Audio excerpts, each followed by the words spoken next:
প্রথমবারের মতো বিএনপির চেয়ারপারসনের গুলশান কার্যালয়ে আসলেন তারেক রহমান। দুপুরে কার্যালয়ে তাকে স্বাগত জানান দলের সিনিয়র নেতাকর্মীরা আর করেন দলটির স্থায়ী কমিটির সঙ্গে বৈঠকও। আলোচনা করেন দেশ নিয়ে পরিকল্পনার বিষয়ে। বৈঠকে উঠে আসে ঢাকার ট্রাফিক ব্যবস্থাপনা ও নগর পরিকল্পনার বিষয়গুলো। নির্বাচন সামনে রেখে তারেক রহমান ঢাকার বাইরে সফর করবেন বলে জানান স্থায়ী কমিটির সদস্য আমির খসরু মাহমুদ চৌধুরী।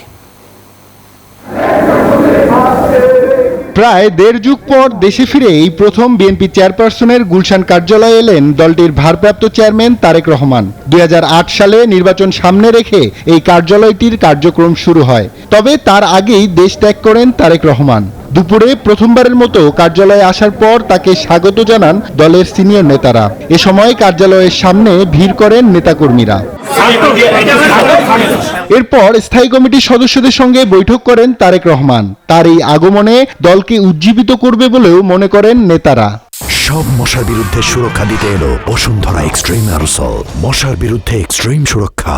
গণতন্ত্রের পথে আমাদের ভারপ্রাপ্ত চেয়ারম্যানের এইভাবে দেশে ফেরা এবং দায়িত্ব গ্রহণ করে আগামী নির্বাচনটা এদেশে শেষ করার ব্যাপারে মানুষের যে প্রত্যাশার সৃষ্টি হয়েছে এটা অত্যন্ত গুরুত্বপূর্ণ। শুভেচ্ছা বিনিময় করলেন। আজকের প্রথম দিন উনি চেয়ারপারসনের কার্যালয়ে তিনি এসেছেন এবং উপস্থিত নেতৃবৃন্দ যারা ছিলেন তাদের সাথে কুশল বিনিময় এবং শুভেচ্ছা বিনিময় কাছাকাছি পাচ্ছে। এই নৈকট্যটা এটা দারুণভাবে নেতাকর্মীদেরকে উদ্বুদ্ধ করছে, তাদের মধ্যে উদ্দীপনা জাগাচ্ছে। স্থায়ী কমিটির সদস্য আমির খসরু মাহমুদ চৌধুরী জানান, বৈঠকে দেশ নিয়ে পরিকল্পনা এবং ঢাকা শহরের পরিকল্পনা নিয়ে কথা হয়েছে। নির্বাচন সামনে রেখে তারেক রহমান ঢাকার বাহিরেও সফর করবেন বলে জানান আমির খসরু। অনেকদিন পরে সামনাসামনি বাংলাদেশ সম্বন্ধে আলোচনা করছি, বাংলাদেশের ভবিষ্যৎ নিয়ে আলোচনা করছি, রাজনীতি নিয়ে আলোচনা করছি, ঢাকার পরিবেশ নিয়ে কথা হয়েছে, এই যে এখানে যে দূষিত ঢাকা এটা নিয়ে আলাপ হয়েছে এবং ঢাকার ট্রাফিক নিয়ে আলোচনা হয়েছে।